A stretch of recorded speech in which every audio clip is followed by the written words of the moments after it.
Welcome to Solo, the single person's guide to a remarkable life.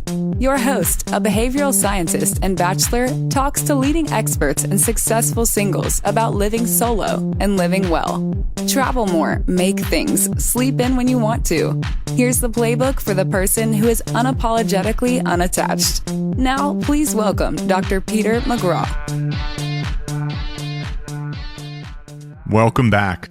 The podcast keeps receiving positive reviews. Thank you to everyone who has contacted me about it. If you are enjoying Solo, please tell your single friends and family members. Also, please rate and review it on iTunes. I'm trying to get the podcast on New and Noteworthy. Let's get the word out. As indicated by the title, this week's episode is targeted to men who need to shape up their head, both outside and inside, though the topics herein are likely useful for anyone. I talked to my longtime barber about the benefits of finding a good barber or salon professional. I had a cold at the time, so I'll sound a little different. Hope you enjoyed the episode. Let's get started. Welcome to Solo, the single person's guide to a remarkable life. Today's guest is Anthony Full.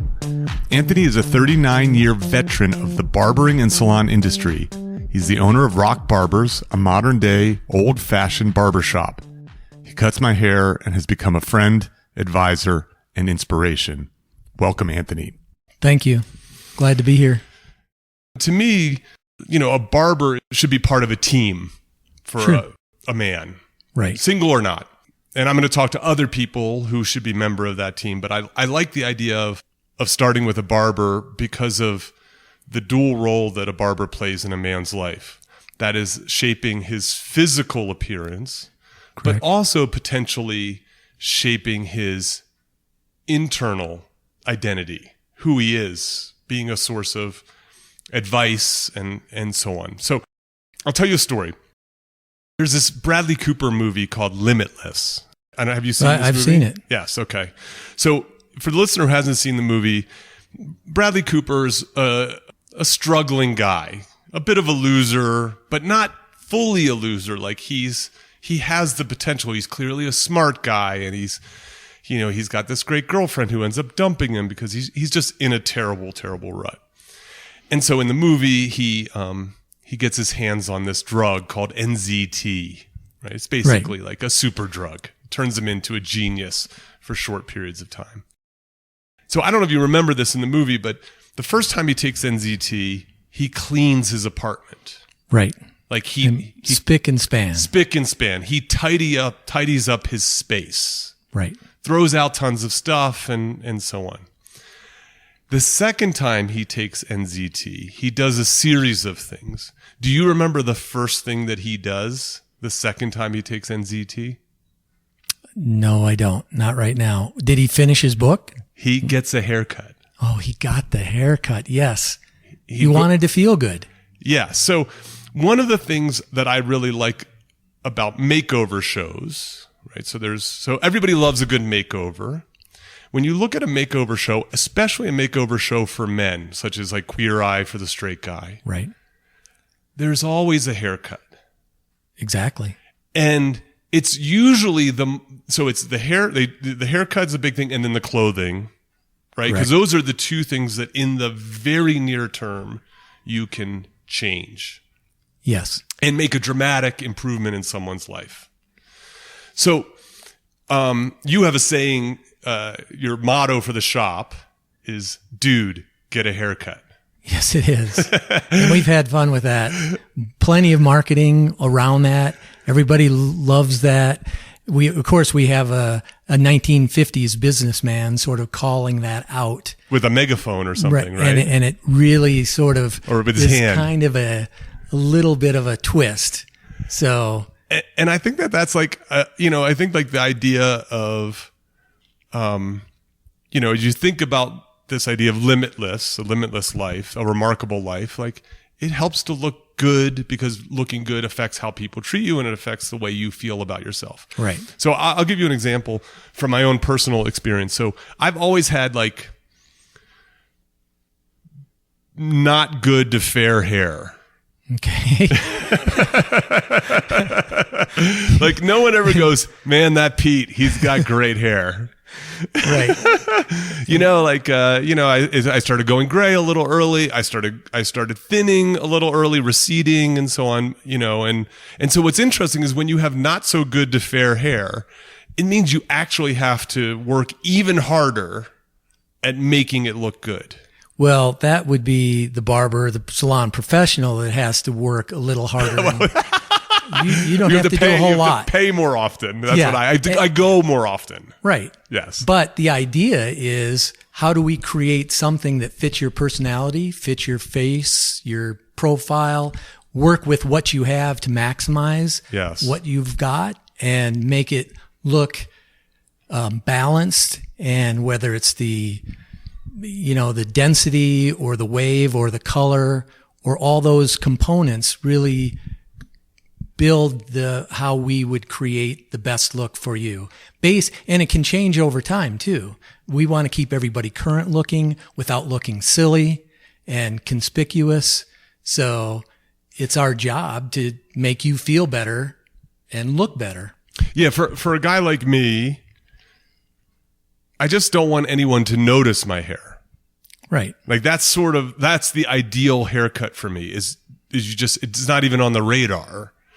Right. For someone, for other people, they have fabulous hair, which, you just can't not notice it kind of thing. Right. So when I was in graduate school, I spent 2 summers actually, but in Berkeley. So I was in grad school at Ohio State, and I spent 2 summers in Berkeley because my advisors had a summer home there, and they invited me to come out to continue to do research. And I really wish that I could really just pinpoint. So I was in my late 20s, and I could really pinpoint what made me do this, but something made me get serious about my hair. Because I remember, and I think some of it was just frankly like, it might have been a woman, or it might have been, wanting to be more appealing to women. It was something that led me to do this. And I remember I went into, despite being on a very tight budget, I went to a very nice salon. Right. In Berkeley. And this, super sexy, cool hairstylist was there. I sat down in her chair, and she said, "All right, what do you want to do?" And for maybe the first time in my life, I said, "I don't know. Yes. What should I do?" Right. And she said, she looked at my head and she said, "Oh, I think you should." And she's like running her hands through my hair and looking at all the stuff. And so I don't know if you remember, of course you remember this. She basically gave me the Clooney. Right. So this is in the late 90s. Absolutely. Right. Kind of a Caesar cut. Caesar cut Yes. kind of a thing, which I think was a good choice. Right. For me, kind of thing. And so, and that actually had a big effect. Like I walked out looking way better, feeling way better. It was transformative. Sure. She did her job. She did her job. And she did it well. So the second time that happened in my life was in my early 40s with you. Great. I would say. You weren't as sexy. Thank God. Yeah. You weren't quite as put together as she was. But I essentially, my hair had changed. Right. A lot. I wasn't still rocking the Caesar, but yes. I was doing something else that wasn't quite right, kind of a thing. Right. And I was contemplating just starting to shave my head down. I remember that. And that would have been a not great idea. And, part of it being a barber too is to sort of talk people off the ledge because they're frustrated. They don't feel like they look great all the time and they want to. And, we can assess all kinds of things and give them, that confidence that they're looking for and an ease of the actual way to manage that haircut and explain how this is done. It just really does make your day, and it makes our day when we can achieve that. Yeah, I think it's great. And so I want to talk through a few like, I think, like, in terms of making change in your life, this is, again, 101, right? It's like one of the first things that you should do. And so, obviously, not everybody can come to Rock Barbers. And I do want to talk a little bit about this place because I do think there's something that I like about barbershops more than going to a salon as a man. But setting that aside for a moment, what is it? Someone's listening and they're like, you know, they've been going to Supercuts, they've been going to Floyd's, whatever. You know what I mean? They're like, what should they be thinking about? What should they be doing? What advice would you give them? Well, I would say the first thing that we want to do is sort of ask them if they're ready for a change. Okay.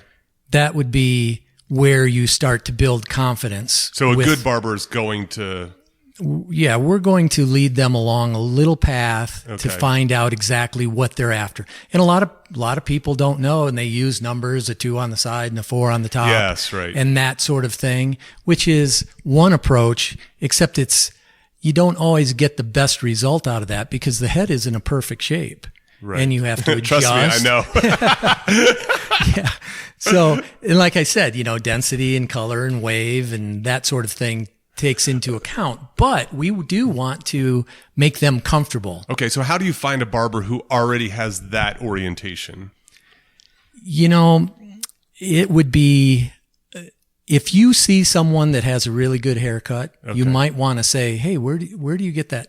Where do you go? Where'd you get that thing? Yeah, because that would be a good starting point. Okay. And you would know when we all look at other people, we sort of identify and say, well, that haircut is something that looks kind of like what I can do. Uh-huh. I mean, if my hair isn't thick and wavy, why would I want to ask that person when I know I can't achieve that? Yes. So typically people are flattered when you ask them where they get their haircut and that sort of thing. That's a really good start. Okay. You can look online, of course, and see all kinds of reviews and that sort of stuff. That's a slippery slope a bit, but it gives you a starting point. Right. But the real proof in the pudding is just going somewhere and sitting down and trying to communicate with that barber. Knowing, so essentially recognizing that like your first try might not be a home run. Like, you know, I could have walked into that salon, sat down there and had a very bad experience. Right. Yeah. You could have. And it might not be a home run. What you're trying to achieve, which I think we do really well here at Rock Barbers, is we create a relationship. Mm-hmm. And that relationship builds that trust. And we can talk about the hair and why this would be a better choice. Okay. And that sort of thing. Okay. So you're looking for a barber who wants to have a conversation with you. Absolutely. Yeah. What about price point? Price point is a little... of course. You get what you pay for? You typically get what you pay for. Okay. But spending the most doesn't necessarily mean that. So there's a sweet spot. There is a sweet spot. Okay. Because there's many, many great hairstylists and barbers that can achieve the results for you. Mm-hmm. And it's hard to say. It depends on their place that they're in town, their sort of, what is their rent cost? You know, all those things go into the price point. Right. You have a sort of sliding scale here depending on who the barber is. Yeah, which barber salon professional it is, based on many things. Basically, their experience level, their client retention level, how in demand they are. Which are all suggestive of how good they are. Right. And when you get people that want to come back to you all the time, then it's just this simple supply demand. Yeah, you've raised your rates on me many times. Well, you can only do so much. Yeah, that's the thing. I mean, we could talk the economics of this at some other point. I get it. I always tell people who are good at their job to raise their rates. Right. Even if it affects me negatively, because I care about them. But, okay, so, all right, so you're looking for someone with experience, you're looking for someone who can communicate, who's going to listen, who you have some evidence that they actually know how to use shears in a and a razor and so on. Anything else in terms of besides like this idea of just you're just going to commit to it? I would say if you walk into a place, it's going to have a certain feel and ambiance, and it's going to speak to you in a way. Okay. And that has been a big part of Rock Barbers, but we want it to be guy friendly. We want to have our toolboxes and our kegerator and our, familiar. Yeah, you've got basketball photos up right now. You've got this door from a Volkswagen Baja car on the wall. And, we have very guy-friendly products, and it just speaks to men. So that is part of it. I feel like, to me, there's sort of this primary thing, which you're there to get a haircut. And then there's this secondary thing, which is you're going to be there for 30 minutes or more. You might as well enjoy yourself. Right. And having a space that is enjoyable, I think, ends up being important. So one thing I really like about Rock Barbers is it's committed to giving men haircuts. Yes. Right? So you don't do haircuts for women. Well, no, we will do haircuts for women, but we focus exclusively on men, and that's our sweet spot. And children too. You will do them for children, but you don't really focus on them. We keep the price point higher for children. You charge more for children? No, we don't charge more, but they're not necessarily an easier cut. That's right. So you don't have a discount for kids. No, we don't discount for kids because, we're going to do a great job with them too, but we're not going to fall into that trap. Yeah. Since we're kind of an adult environment, encouraging too many children sort of imposes on our clientele in a way that sometimes gets out of control. Yeah. And this is, I'm not actually, this place is female friendly. You have female barbers, you have female receptionists, et cetera. Right. So it's not like it's not bro-y. No, it's not. And the idea too that I want to express is that we don't want to be that restaurant that carries all kinds of food. You're not Cheesecake Factory. You just lose your edge because you're trying to do too many things. Right. We know our strengths, and that's what we play to. Yeah. So the story I like about this place is a few years ago, I was dating this woman, and she had gotten interviewed for a story in Playboy. And this was right around the time that Playboy had decided to go no nude photos anymore. Right. So I was just curious about what was this new Playboy going to be like? And so I subscribed, right? Yes. So I travel a lot. And what I was doing at the time was I would bring my magazines with me on the road. So I at the time I was subscribed to half a dozen magazines. So they would pile up at home. And so I'd grab 3 or 4 of them and bring them with me to the airport. And I would read them at various times along the travel. And then I would just leave them behind, just so the next person, pay it forward kind of thing. And so this particular trip, I was getting my hair cut on the way to the airport. I stopped by, I saw you. And I was early, and I brought in one of the new Playboy without the nude photos. And it was, to be honest, it was like a little slim. Sure. And so I was just flipping through it in your waiting area. And you have magazines in the waiting area. You have like golf magazines and Men's Health, and you have other kind of fun, like Atlas-y type stuff and whatever. And so when I finished, I just played it forward and I just dropped it into the stack of magazines. And I remember that because I didn't know you did that. Right. And one of the female, barbers was rifling through the magazine, and she was like, "What's this?" And I'm like, "What do you mean, what's this?" She showed it up, held it up, and by gosh, there we go. There's the Playboy. And I had no clue. Like, how did this get here? Sometimes you get magazines just sent. Sure. And I thought, well, a barbershop, maybe they're trying it out. But then you got me the next time you came back. And actually, I had forgotten I had done it. And like 4 months later, it comes up. Like, it comes up in conversation among the barbers in the thing while I'm in your chair. And I was like, I know how that got there. And you're like, how? And I was like, I put it there. So in any case, but I thought like, and it was safe to put there. That's why I put it there. Right. Like, right. Exactly. Yeah. So this idea of like, I like the idea of having, a barber who has a little, what would be the right, like, patine, so to speak. Right. So, I think one of the things that's cool about barbering is it's making a bit of a comeback with young men. Absolutely. I think it's really fascinating, like this return to craftsmanship. Right. You're seeing this with 20-somethings and 30-somethings, like guys who are making knives by hand and so on.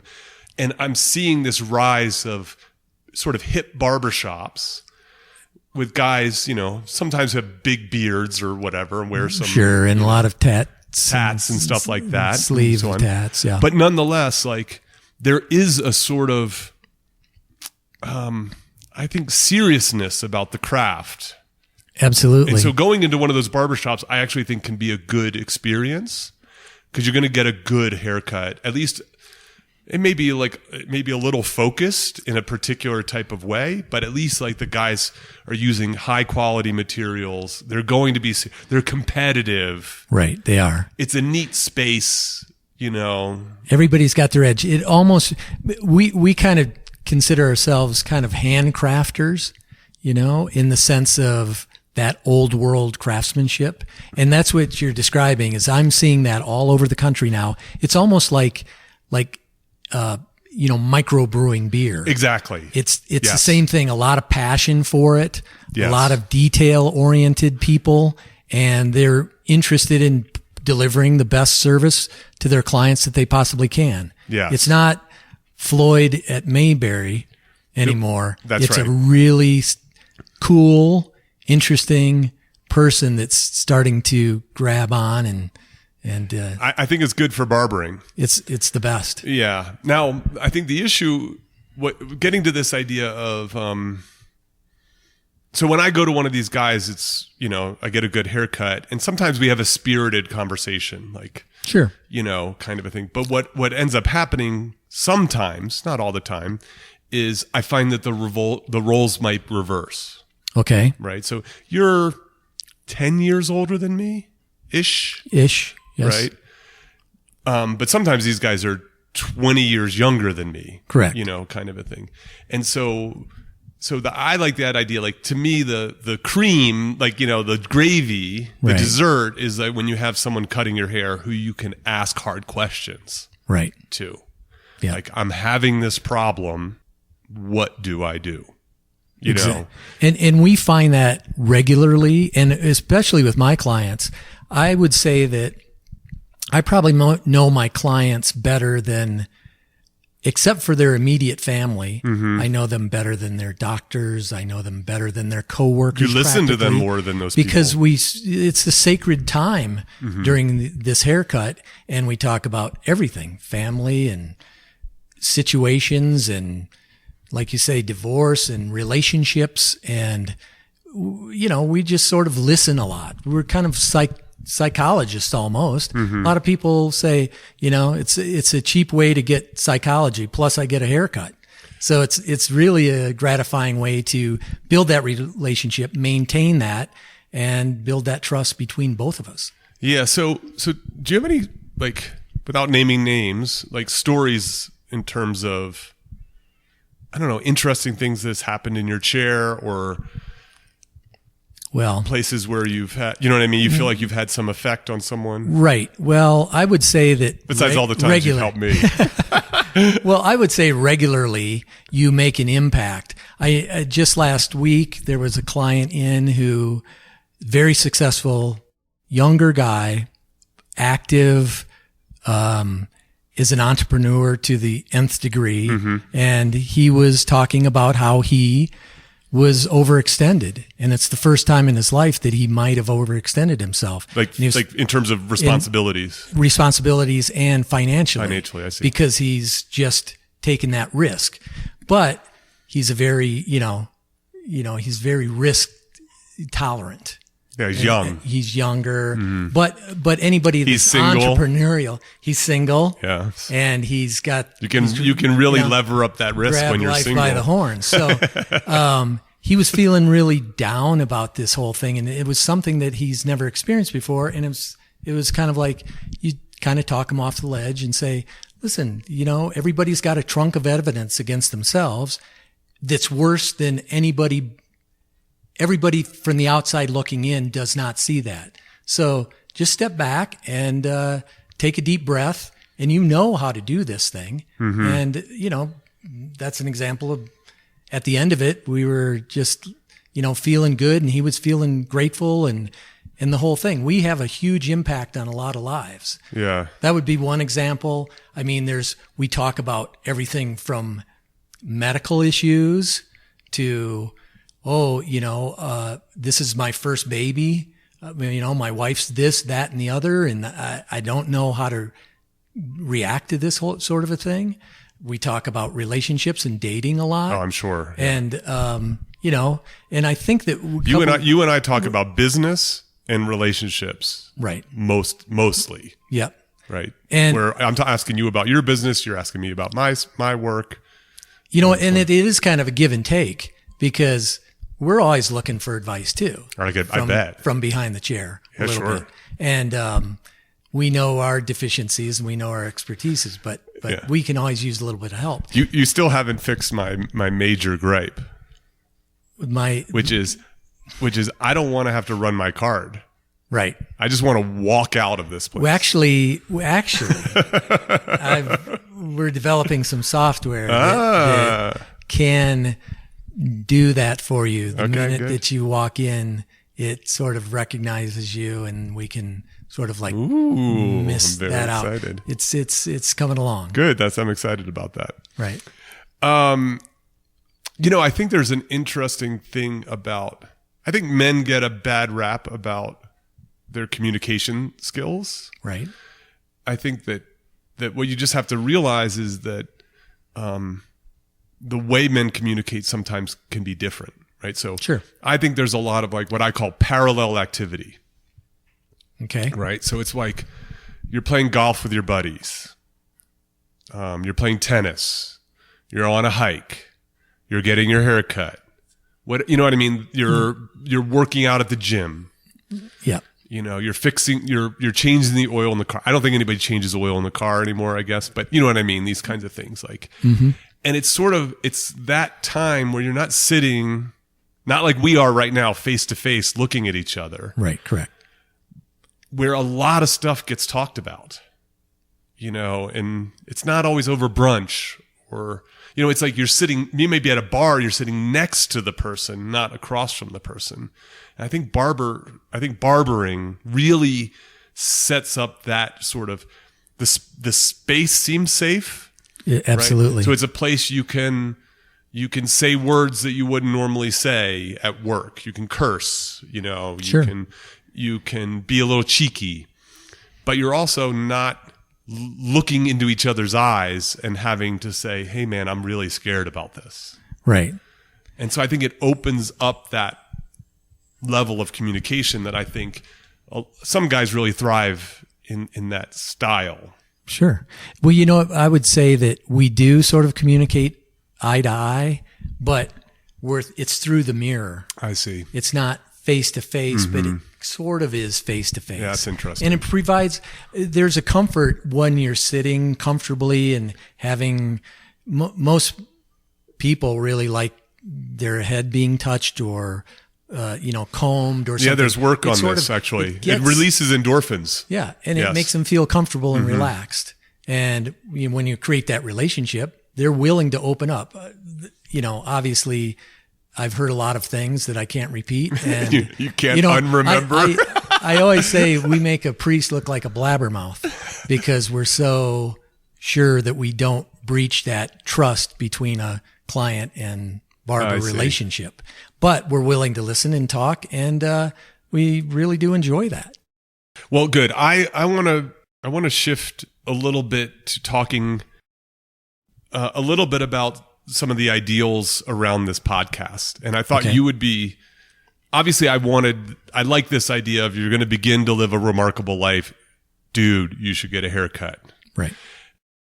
But obviously there's a lot more to that. And I want to work through out loud, and these are not set in any way, with someone like you, some of the ideas behind this, because I think you know the kind of guy whom the idea behind this podcast might resonate with. Sure. He sat in your chair 1,000 times.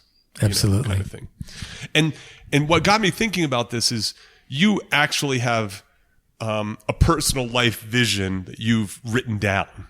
Yes. That you live by. Yes. So everyone starts each day with genuine optimistic excitement, right? So the Right. idea that,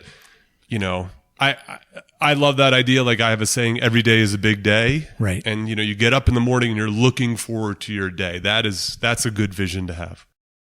To have integrity in your actions, and it achieves confidence and self-respect. Right. Right. So that is that if you're a high integrity individual, you can live a confident life and people Absolutely. are going to respect you, even if they don't always Agree. agree. That's right. Right.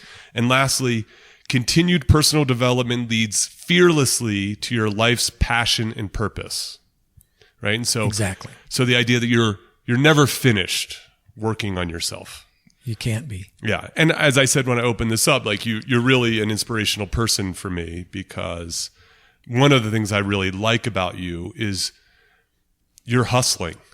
You're still hustling. Like you're constantly working on shaping this shop, making these little changes. I mean, it's a great shop. It's doing incredibly well. And you're constantly honing little things. Right. Then you're working out you've got this barber pole Right. that you're launching, Right. It's getting close. It's getting close. So Right. Well, in barber poles is basically what I'd like to do is to get this app into barbers' hands and all across the country. And we compare the question of the day from Manhattan or Minot, North Dakota, and figure out what men are thinking in this world. Yes. And we can compare that granularly, zip code wise, and nobody has to give out any information. It all lives on the barber's phone. So it's very private, but we can, gather a lot of data around what guys are really thinking. and it's fun and interesting. It's fun thing. and interesting. Absolutely. You've launched your own line of products. So you have Rock Tools, Rock tools. right? So Yep. these are shampoos and body washes and styling products. That's right. And a shave line. And why give American they're all- Crew your money? You can, well, and it's almost like microbrewing again. yes, that's right. We're finding what we believe works and what's healthier and better than 1950s chemistry. And you're launching BuzzBox, so a mobile barbershop. Mobile barbershop. We just got our second one in, and we take that around to corporations or office parks where there's a population of people, and they can book online, and they just come right outside and get a great service in our toy hauler trailer that's got 2 or 3 chairs in it, and it's just a great. It's a great it's service. fantastic. Yeah. So you're doing this in your professional life. Obviously, you're doing this in your personal life. You're fit. You're healthy. You travel. You've got friends. You have family. Right. And so I think you're a good person to talk about these kinds of things. Great. And to me, this is about living a remarkable life. And that's, to me, look, sports have its place in life, of course, but it should have a small place in life Yes. relative to all these other things, so things like travel and talking about art and this idea of, like, for instance, craftsmanship, and entrepreneurship and the kinds of things that can be incredibly stimulating and also rewarding, in part because you're doing more than just consuming. Right. You are actually creating. And so that's another idea that I've been working through in my head. And I love that idea of creating, because if you don't try new things or put yourself out there, you're sort of limiting yourself. And how can you be your best self? How can you expand without taking some risks and learning a few new things and experience and stuff. It doesn't mean you have to love it, but just the idea of experiencing it. Well, I remember a long time ago, we were talking about dating, and you brought up the most brilliant idea that it's better to be. Hold on. I'm like thinking like, oh my God, what brilliant thing did I say? Please tell me. Well, it's always stuck in my mind, and I've passed this along to a lot of people that are interested in dating, but don't seem to be connecting very well. Oh, wait, hold on. I'm gonna guess at what I said. I said, be interesting. No. Okay. But I do like that little piece of advice. You like that, but what you said is right on that thing. Okay, good. Be interested. Don't be interesting. Oh, okay. Wow. Because being interested is a magnetic idea. Okay. Being interesting is like you're trying too hard. I see. So you're living you're just living life. Living life, and you're interested not only in learning new things, you're interested in the people that you're interacting with. And that was what makes you interesting. I see. Yeah, that's right. So we were close. Okay, all right. Look, I've surprised myself. I'll give you an example of something like this. I've been reading this last week. I've been reading this book called Digital Minimalism by this guy Cal Newport. Okay. I'm sure Cal's name will come up in the podcast in future because he has this. He pushes this craftsperson perspective, but this is a book about like being sort of optimally involved with your phone, your computer, more or less. You know what I mean? Sure. Kind of a thing, like recognizing what a distraction is, recognizing how it's this brilliant device, but also gets in the way, and so on. And so he has a lot of prescriptions about how to make change, how to reboot your relationship with your phone, more or less. And so one of the things that he said that I really liked was once a week, make something or fix something. Love that. And it was perfect timing because I have a TV, sound system, an old DVD player, you know what I mean? Like old school.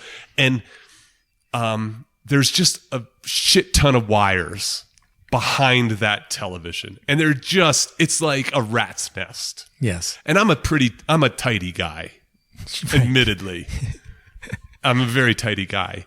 And no one really can see it, but I know it's there. And it's just sort of like, I should really get to that. But it just seems a bit intimidating, because also like I'm not a DIY guy. Like, so everything works. And so why mess with it? You know what I mean? Right. Exactly. And so I was like, it was sort of like, I was like, I know I had to do it. And after I read this thing, I was like, perfect. I'm going to fix something, you know? And the nice thing about that is like, you're not checking your phone in the middle of that job. Like I'm in there fighting the dust bunnies. I've got my zip ties.